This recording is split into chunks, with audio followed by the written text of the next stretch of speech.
大家好，我是罗富强。本期我们聊的话题是乌克兰的大反攻终于开始了。想不到反攻的目标主要是莫斯科。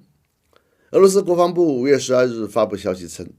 在索列达尔战术方向，敌军于5月11日在超过95公里长的接触线全线展开攻势。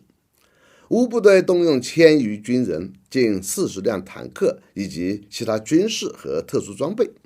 发动了26次进攻，乌军所有进攻均被击退。我非常不解，乌军怎么只有1000余人、近40辆坦克的攻势？这算是反攻吗？转而一想，毕竟是在95公里的接触线展开，以乌军目前的实力，这也算是很大规模的反攻行动了。其实，最让我相信这是大反攻的情况是这个：俄退役空天军少将、俄罗斯军官主席团主席利波沃伊11日对外公布消息，乌军在巴赫穆特展开攻势行动的同时，5月9日对莫斯科进行了约100次无人机攻击。这才是最重磅的消息，100次无人机袭击，这是人类历史上首次的最大规模无人机攻击行动。由此可见，乌克兰不是把前线战场当成反攻的重点，而是把袭击莫斯科，尤其是红场阅兵当成大反攻的主要行动。不过我们都看了直播，红场阅兵式照常举行，普京依然发表长篇大论的讲话，一切如常的与众人漫步在红场上。这样的情况其实已经给了我们一个答案：为什么俄罗斯空天军没有参加阅兵？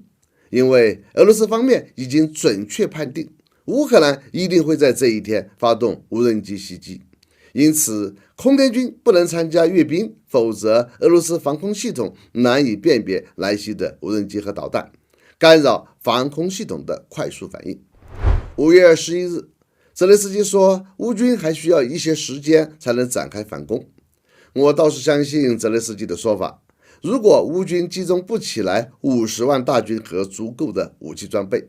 想要发动春季大反攻来扭转战局是不可能达成目标的。但现在乌克兰的实力远远不足以组织大反攻，还需要西方更多、更先进、更厉害的武器装备，还需要北约培训出几十万新生军事力量。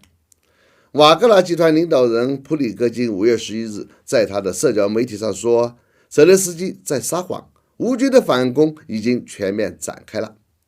有一点特别有趣，瓦格纳集团领导人普里戈金之前一直公开在愤怒责骂俄罗斯国防部长绍伊古，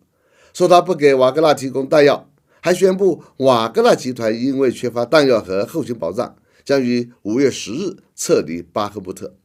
让亲美亲乌的媒体和网民乐翻了天，认为俄罗斯不顶了，乌克兰即将取得大胜，打败俄罗斯。结果普里戈金5月8日突然说得到了大量的保障，将开始发动新的攻势。很显然，这一轮舆论战、心理战和情报战，俄罗斯大胜了。这还不算，普里戈金5月12日居然给俄罗斯国防部长绍伊古写信称，当前瓦格纳部队已经控制了巴赫穆特95%以上的地区，并将继续发动进攻，直至完全解放该地区。还邀请绍伊古到瓦格纳控制的巴赫穆特地区访问，并大力夸赞了绍伊古一番。综合看来，原来乌克兰和美国过去一直宣称将举行大反攻，目的是明修栈道，暗度陈仓，试图把俄罗斯的注意力转移到战场一线，为乌克兰组织对莫斯科红场阅兵和克里姆林宫的无人机袭击斩首普京创造条件。的确，